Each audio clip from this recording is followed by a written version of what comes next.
Oke, bismillahirrahmanirrahim. Assalamualaikum warahmatullahi wabarakatuh. Kali ini kita akan membahas judul tentang transendensi iman, sebuah kajian filosofis tentang perjalanan spiritual menuju kebenaran mutlak yang kita akan bahas dalam surat 61 ayat 9. Juga kita lihat keterkaitannya terkait dengan perkembangan dan pertumbuhan iman. Kita lihat dari beberapa perspektif dalam Al-Quran, tentunya melihat perjalanan ataupun penegakan din ya ataupun din Islam agar dimenangkan di atas sistem-sistem yang berlaku hari ini. Kita lihat dari perspektif yang kebenaran mutlak, yaitu dari Al-Quran. Kita akan membahas tentang 6 fase melewati Shiratal Mustaqim. Ya, hari ini kita akan membahas tentang lini masa ataupun tahapan dalam melewati Shiratal Mustaqim. Ya, kalau Shiratal Mustaqim itu dalam bahasa Arabnya itu adalah jalan yang lurus. Ya, ihdinas Shiratal Mustaqim. Tunjukilah kami jalan yang lurus. Ya, kalau dalam Islam itu merujuk kepada Al-Quran, ya, Rasulullah Muhammad, kemudian Islam secara keseluruhan. Ya. Bukan sekedar rambut yang dibelah 7 yang tajamnya seperti pedang, tapi ada makna yang mendalam. Ya. Jadi kalau kita lihat secara nilai, menjelaskan adanya tauladan yang baik dari para nabi-nabi Allah dalam mengikuti Shiratal Mustaqim. Minimal 17 kali dalam sehari manusia selalu meminta kepada Allah, ihdinas Shiratal Mustaqim, tunjukilah kami jalan yang lurus. Apakah permintaan itu sudah dikabulkan oleh Allah? Ya, kalau dalam konteks agama Islam, ya, Shiratal Mustaqim itu dipahami sebagai jembatan, ya, jembatan menuju ke surga yang nantinya itu berduri, licin, kemudian lebih tajam dari pedang dan lebih kecil dari rambut yang terbentang di atas neraka jahanam. Nah, disebutkan juga bahwa jembatan ini mempunyai 7 pos. Jadi tiap pos itu nanti akan ada pertanyaan-pertanyaan bagi siapapun yang berhasil melewati jembatan Shiratal Mustaqim itu, nanti dia akan selamat dan masuk surga. Selain itu juga diyakini bahwa Shiratal Mustaqim baru ada setelah alam semesta hancur atau sering disebut dengan hari kiamat, dan adanya Shiratal Mustaqim itu di alam akhirat. Ya, itu doktrin-doktrin fundamental yang muncul dalam Islam. Mari kita jadikan, ya, Al-Quran ini sebagai hakim, ya, sebagai yang memutuskan, karena kebenaran itu kita harus ittabi'u ma unzila ilaikum mir rabbikum. Jadi mengikutinya itu kepada satu tuntunan yang hak, yang hakiki, yaitu adalah Al-Quran, sebagaimana yang telah Allah perintahkan di dalam surat An-Nahl ayat 63 sampai dengan 64 yang berbunyi, demi Allah sesungguhnya kami telah mengutus rasul-rasul kepada kami, ya, umat-umat sebelum kamu, tetapi setan menjadikan umat-umat itu memandang baik perbuatan mereka yang buruk. Nah, sebenarnya dalam surat Al-An'am, ya, ayat 161, Rasulullah Muhammad telah memberikan pernyataan sekaligus jawabannya tentang apa itu sebenarnya Shiratal Mustaqim. Ya, yang berbunyi, katakanlah sesungguhnya aku telah ditunjuki oleh Robku kepada jalan yang lurus, yaitu sebuah sistem atau din yang benar, yaitu dinnya Ibrahim yang lurus. Dan Ibrahim itu bukanlah termasuk orang-orang musyrik. Ya. Nah, pernyataan ini, ya, ini sudah sesuai dengan perintah Allah yang dimushafkan pada masa Khalifah Utsman bin Affan dalam surat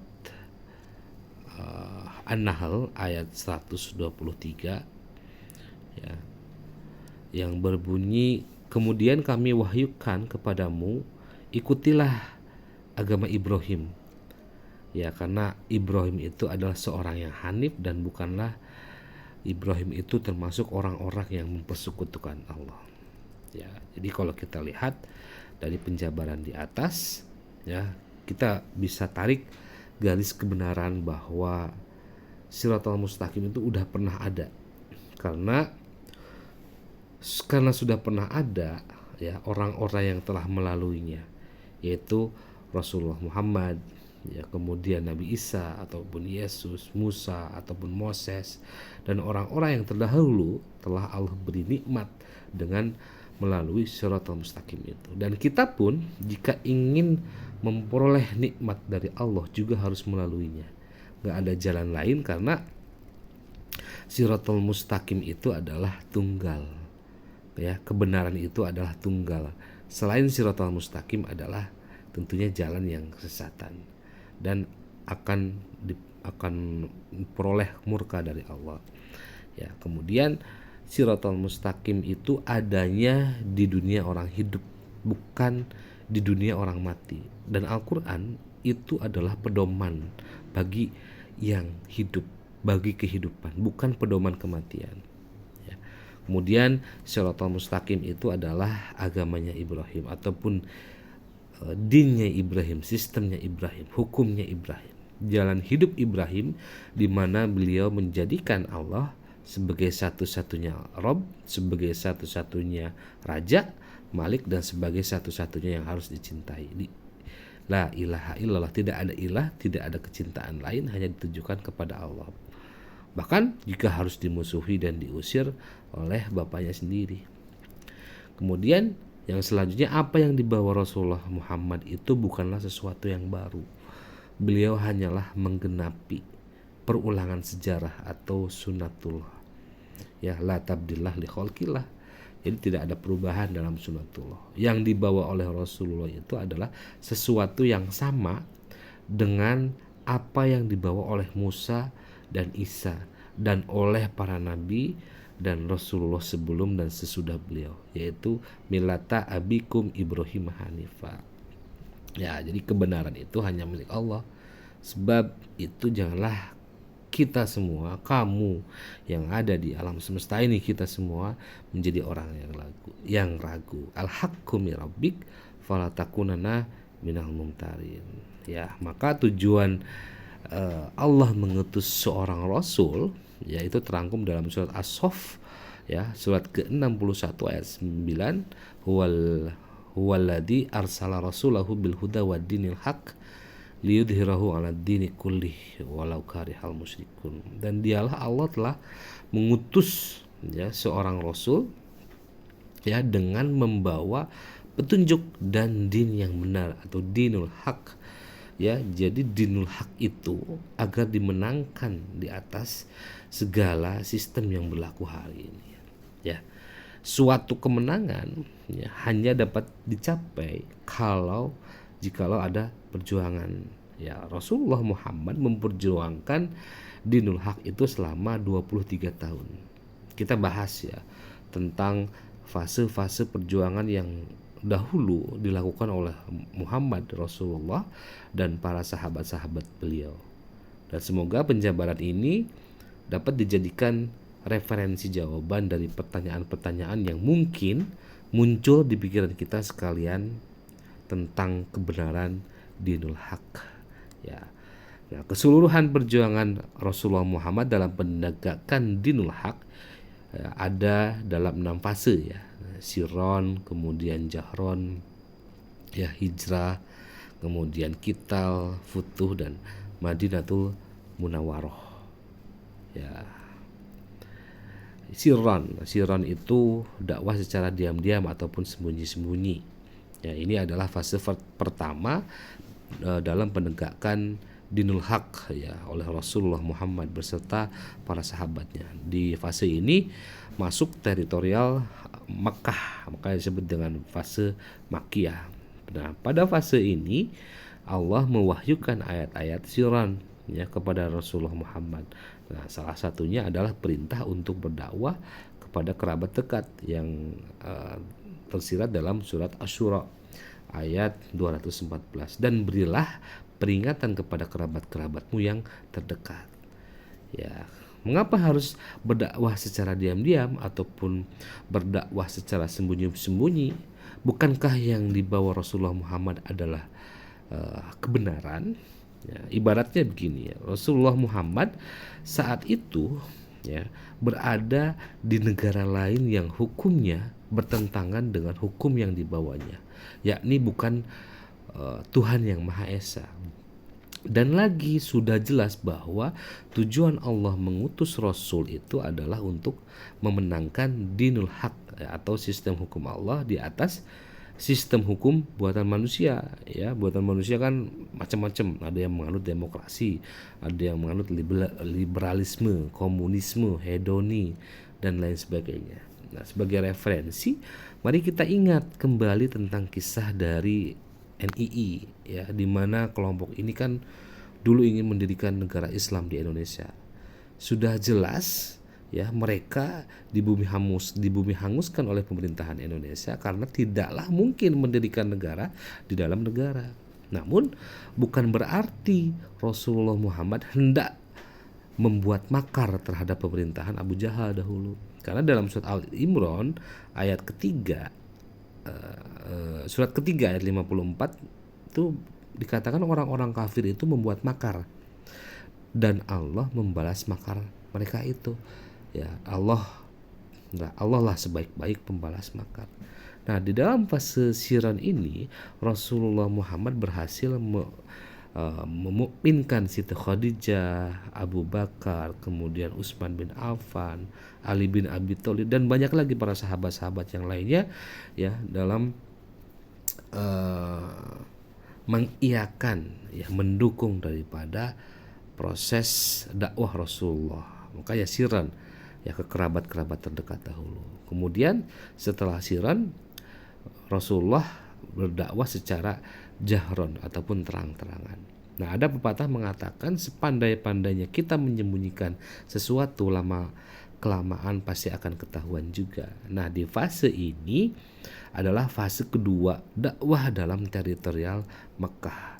Pada fase ini Rasulullah Muhammad mendapatkan wahyu dari Allah yang memerintahkannya untuk berdakwah secara terang-terangan. Maka sampaikanlah olehmu secara terang-terangan segala apa yang diperintahkan kepadamu dan berpalinglah dari orang-orang musyrik. Itu dalam surat Al-Hijr ayat 94. Nah, dua fase di atas ya dalam gambar ini disebut fase tarbiyah. Tarbiyah itu fase keilmuan yang berlangsung di teritorial Mekah. Ya, untuk hal itu Rasulullah Muhammad mendirikan Darul Arqam ya sebagai sebuah kelompok ya atau organisasi yang menjadi sarana berlangsungnya proses pendidikan dan pembinaan pada para sahabatnya. Nah, kemudian dalam fase ini Rasulullah Muhammad dan para sahabatnya melakukan dakwah secara terang-terangan di hadapan kaum Quraisy. Namun ya, sebagian besar kaum Quraisy ya ada yang menolak ajaran dan misi yang didakwahkan oleh Muhammad dan para sahabatnya. Nah, Rasulullah Muhammad dan para sahabatnya sudah pasti dimusuhi, dihina, kemudian ya diludahi, bahkan sampai disiksa secara fisik hingga dipenjarakan dengan tuduhan yang tidak jelas. Bahkan pada saat itu gelar Rasulullah Muhammad berubah dari yang tadinya Al-Amin menjadi Majnun. Makanya dalam Al-Hijr, dalam surat Al-Hijr ayat ke-6 mereka berkata, hai orang yang diturunkan Al-Quran kepadanya, sesungguhnya kamu benar-benar orang yang gila. Nah, apakah pada fase ini ayat-ayat Al-Quran sudah diwahyukan kepada Rasulullah Muhammad secara menyeluruh? Kalau kita lihat, tentu saja belum ya, karena pada fase ini tidaklah mungkin Allah mewahyukan ya surah Al-Maidah ya, ayat ketiga, di mana pada ayat ini disebutkan bahwa orang-orang kafir telah putus asa untuk mengalahkan dinul haq. Padahal keadaan saat itu adalah Rasulullah Muhammad dan para sahabatnya tengah mengalami penolakan dan pertentangan keras dari kebanyakan orang Quraisy. Makanya migrasi, ya, Rasulullah hijrah karena Muhammad dan sahabatnya sudah tidak lagi diterima di Mekah, bahkan diancam akan diusir jika tidak kembali kepada agama nenek moyang mereka. Maka atas perintah Allah, ya, mereka migrasi, hijrah ke sesuatu tempat, ya. Jadi hijrah secara teritorial. Kalau di fase Siron kebanyakannya ujlah secara pola pikirnya, pola pikir yang kemusyrikan, ya, berpikir kepada yang mempersekutukan Allah, makanya dia ujlah secara pola pikir. Nah, tapi hari ini atas perintah Allah mereka hijrah secara teritorial ke suatu tempat, ya, di mana pada tempat itu mereka dapat diterima. Makanya turunlah surat Ibrahim ayat ke-13 sampai 14 yang berbunyi, orang-orang kafir berkata kepada rasul-rasul mereka, kami sungguh-sungguh akan mengusir, ya, kamu dari negeri ini, ya, atau kamu kembali kepada agama kami. Itu diberikan pilihan, ya, kami sungguh-sungguh akan mengusir kamu dari negeri ini, ya, atau kamu kembali kepada agama nenek moyang kami. Maka Tuhan mewahyukan kepada mereka, kami pasti akan membinasakan orang-orang yang zalim, dan kami pasti akan menempatkan kamu di negeri-negeri itu sesudah mereka. Yang demikian itu adalah untuk orang-orang yang takut, ya, akan menghadap ke hadiratku dan takut kepada ancamanku. Jadi ya karena sudah ini adalah fakta kebenaran, ya, Rasulullah Muhammad dan para sahabatnya tetap yakin bahwa apa yang diperjuangkan ini adalah sistem yang hak. Makanya perintah hijrah tersebut Allah wahyukan melalui surat salah satu dalam Al-Quran, yaitu di dalam surat An-Nisa ayat 100. Barang siapa berhijrah kepada di jalan Allah, niscaya mereka mendapati, ya, di muka bumi ini tempat hijrah yang luas dan rezeki yang banyak. Ya, barang siapa yang keluar dari rumahnya dan bermaksud hijrah kepada Allah dan Rasulnya, kemudian kematian menimpanya sebelum sampai ke tempat yang dituju, maka sungguh telah tetap pahalanya di sisi Allah. Nah, yang harus kita pahami bahwa Allah tidak menetapkan kemana Rasulullah Muhammad dan pengikutnya harus hijrah. Ya, sebelum ditetapkan bahwa Madinah atau Yasrib itu adalah tempat mereka hijrah, ya, Rasulullah Muhammad sudah mengutus terlebih dahulu beberapa utusan untuk menjajaki beberapa daerah yang mungkin sesuai untuk dijadikan wilayah hijrah. Nah, salah satunya pada tahun ke-7 kerasulan, Utsman bin Affan diutus, ya, untuk menjajaki wilayah Negus, ya, Ethiopia. Ya, ini dikarenakan Raja Negus itu kan open minded, dia sangat terbuka dan menerima perbedaan, atau yang kita kenal hari ini adalah pluralis lah, ya. Nah, singkat cerita, Utsman bin Affan itu diterima di daerah itu. Namun perkembangannya tidak sesuai dengan harapan atau standarisasi suatu daerah dijadikan wilayah hijrah para mukmin pada waktu itu. Nah, hingga akhirnya ditetapkanlah Yastrib sebagai wilayah hijrah. Nah, hal ini sekaligus menutup tirai teritori dakwah Mekah dan berganti ke teritorial pembangunan kerajaan Allah di Madinah. Makanya fase kuat ini masuk di fase kuat Madaniyah, ya, karena secara pola pikir sudah meyakini bahwa Rasulullah Muhammad adalah utusan Allah. Kemudian yang selanjutnya adalah qital. Nah, setelah hijrah tentunya dakwah tidak berhenti begitu saja, karena sekali lagi tujuan Allah mengutus Rasul adalah untuk memenangkan dinul haq di atas din lain, ya, di atas din lain itu maksudnya buatan manusia di bumi ini. Agar dinul haq dapat berdiri di atas din lain, tentunya tidak cukup hanya dengan cuap-cuap aja, ya. Pada fase ini makanya Allah mewahyukan kepada Rasulullah Muhammad mengenai ayat-ayat qital, ayat-ayat perang. Nah, salah satunya adalah perintah untuk membentuk barisan yang teratur bagaikan bangunan yang kokoh, apalagi kalau bukan jundullah, ya, tentara Allah. Makanya dalam surat Asy-Syaff ayat keempat yang berbunyi, sesungguhnya Allah menyukai orang-orang yang berperang di jalannya dalam barisan yang teratur, seakan-akan mereka seperti suatu bangunan yang tersusun kokoh atau bunyanun marsus, tersusun kokoh. Ya, nah dalam hal ini bukanlah Allah memerintahkan kepada Rasulullah Muhammad untuk makar terhadap pemerintahan saat itu, melainkan ini perintah untuk membela diri.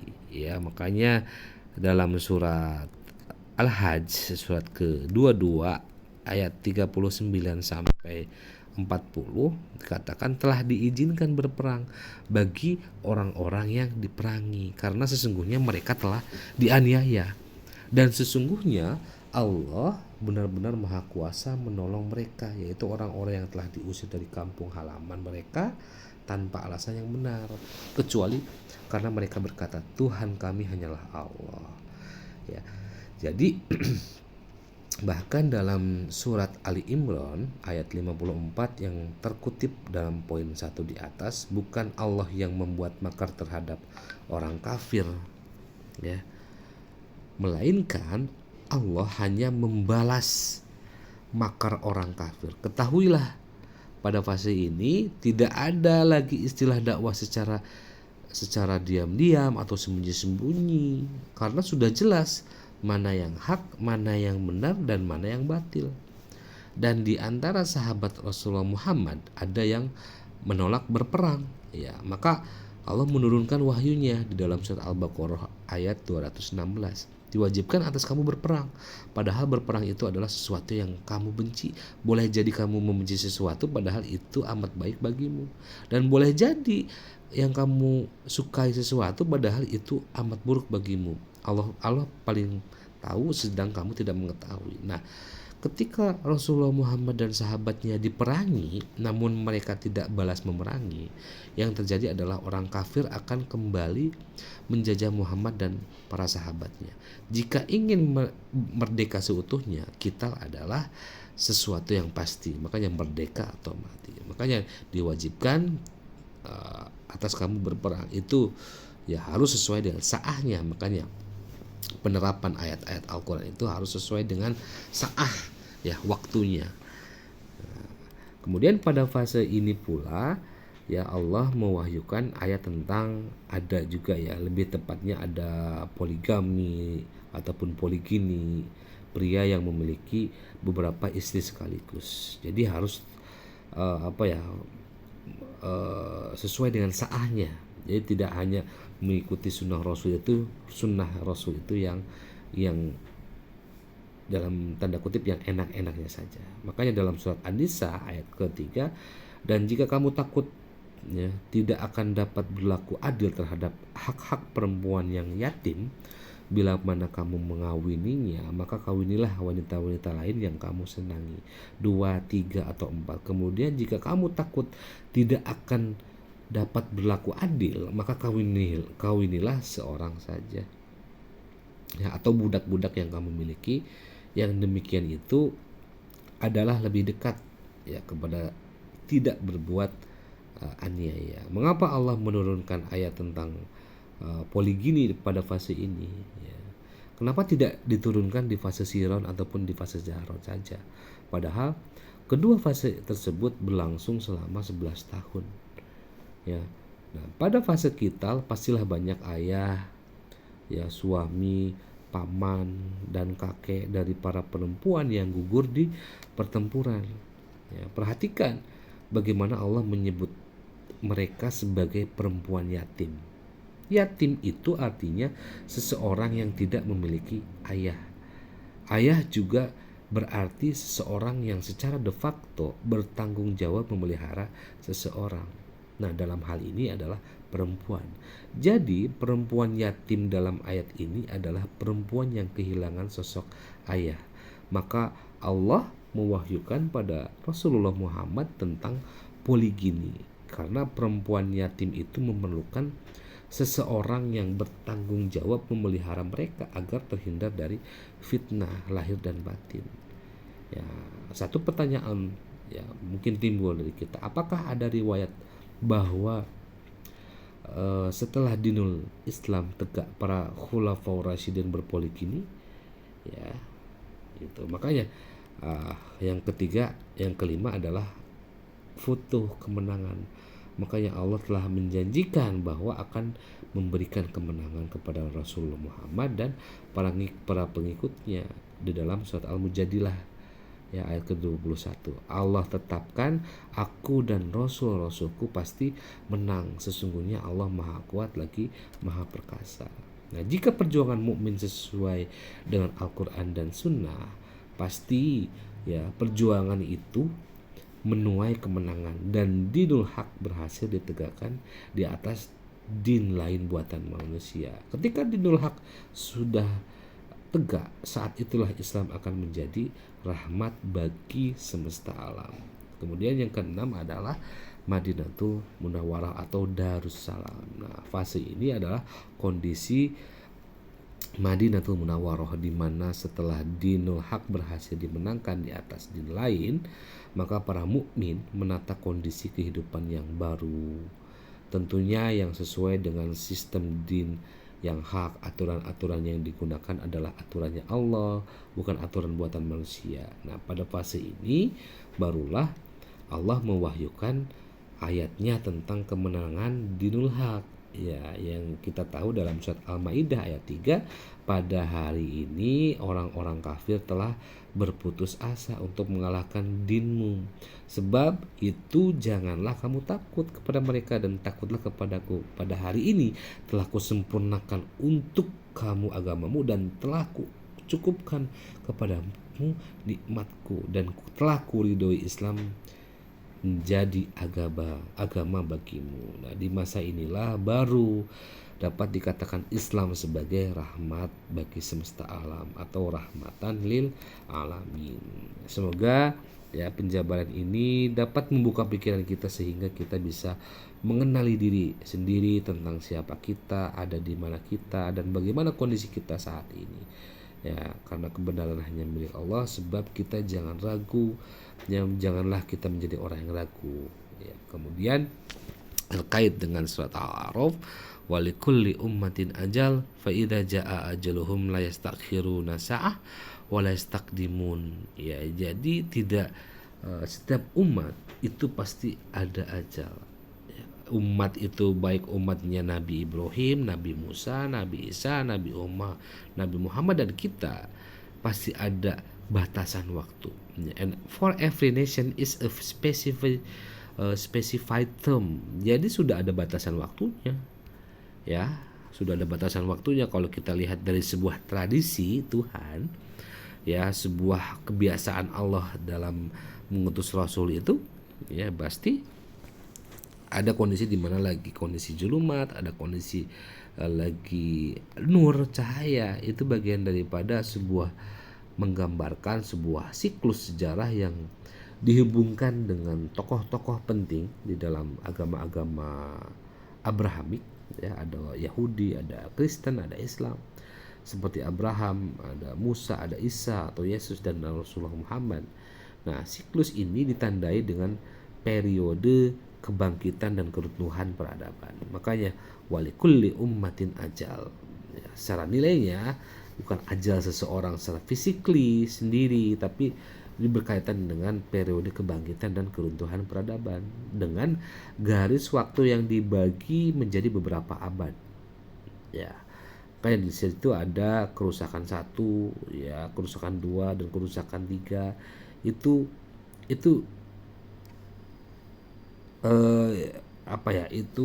sudah menjadi sunatullah, sudah menjadi tradisi sunnatullah, kebiasaan Allah, kalau kita bahasakan menjadi tradisi Tuhan. Ya, nah, karena ada beberapa elemen-elemen penting di dalam diagram ini terkait dengan kebangkitan dan keruntuhan. Ya, di dalam diagram ini kan menunjukkan siklus berulang, ya, dari kebangkitan dan keruntuhan peradaban. Puncak dari setiap siklus itu diawali oleh periode kebangkitan, sementara titik terendah itu mewakili periode keruntuhan. Makanya yang garis titik-titik yang sumbu merah itu adalah ketika Raja Nimrud berkuasa, kemudian di bawahnya adalah Nabi Ibrahim. Ya, jadi ya, ketika itu kan yang berkuasa adalah Raja Nimrod. Karena ini fase ataupun periode kebangkitan dan perubahan. Jadi masih masa keruntuhan peradaban yang berlaku adalah Raja Nimrod, kemudian di titik hijrah setelah Nabi Abraham, kemudian Nabi Daud dan Salomon itu sudah mulai ada kebangkitan Yerusalem pertama, ya, kemudian sampai dengan adanya Rehabeam dan Yerobeam, ya, sampai di titik Islam zamannya Rasul, ya, Nabi Ibrahim menuju pada titik keruntuhan, sudah adanya Yehezkiel, dan sudah dimimpikan oleh Nabi Daniel terkait adanya raja daripada Nebukadnezar, ya, seorang Babilonia yang punya mimpi, ya, patung besar, tapi patung besar itu akan hancur karena ada dari gunung itu batu yang lepas, ya, kemudian batu itu menghancurkan kakinya dan semuanya. Itu terkait dengan kerajaan-kerajaan yang hari ini hancur oleh batu tersebut. Yang dinubuahkan di dalam mimpi Daniel itu adalah Yesus Isa Al-Masih, ya, atau Nabi Isa. Nah, itulah kaitannya dalam tradisi Tuhan, ya, ada periode kebangkitan dan keruntuhan peradaban, ya. Kemudian selanjutnya juga Konsil Nisea, ya, itu terkait dengan periode kebangkitan, bangkit dan runtuh, bangkit dan runtuh.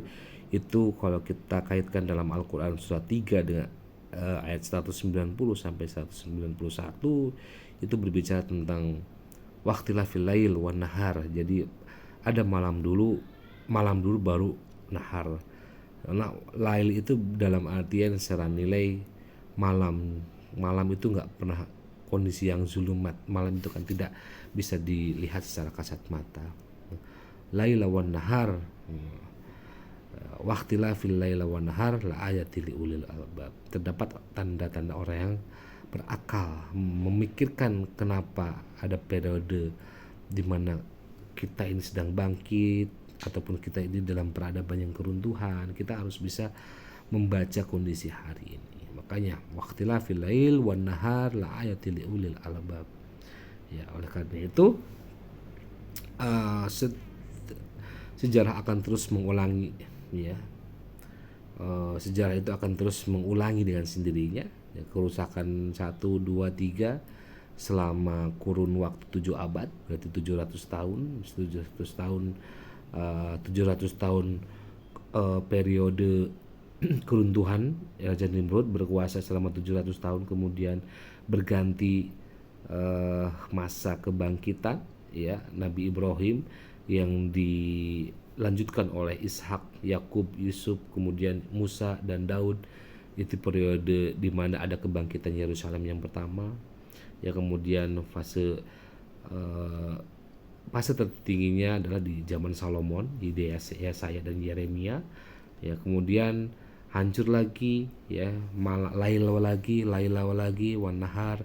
Itu bagian daripada roda-roda kehidupan. Jadi ketika juga Rasulullah Muhammad ya, masa keruntuhan di tahun 1324 Masehi, kemudian ditambahkan 700 tahun, itu, ya, kita bisa lihat kondisi hari ini penggenapan daripada tradisi Tuhan harus berlaku, karena sunatullah la tabdillah li khalqillah dalika dinul qayyim walakin aksarun nas la ya'lamun. Tapi kebanyakan manusia nggak paham, nggak mau mengikuti, nggak mau memikirkan, nggak mau melihat, mengikut kondisi hari ini yang terkait dengan kebangkitan Darussalam yang kedua, yaitu setelah Rasulullah Muhammad. Kebangkitan Darussalam pertama adalah Rasulullah Muhammad, dan kebangkitan kedua Darussalam kedua adalah kerajaan bangsa-bangsa yang dihancurkan oleh penggendapan tradisi Tuhan, yang tentunya sudah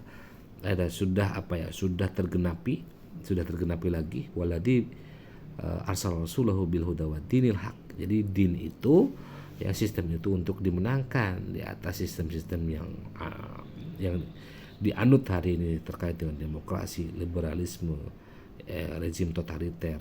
Itu semuanya harus difitrahkan menjadi Islam rahmatan lil alamin. Baik, mungkin itu aja yang bisa di-sharekan. Semoga bermanfaat. Assalamualaikum warahmatullahi wabarakatuh.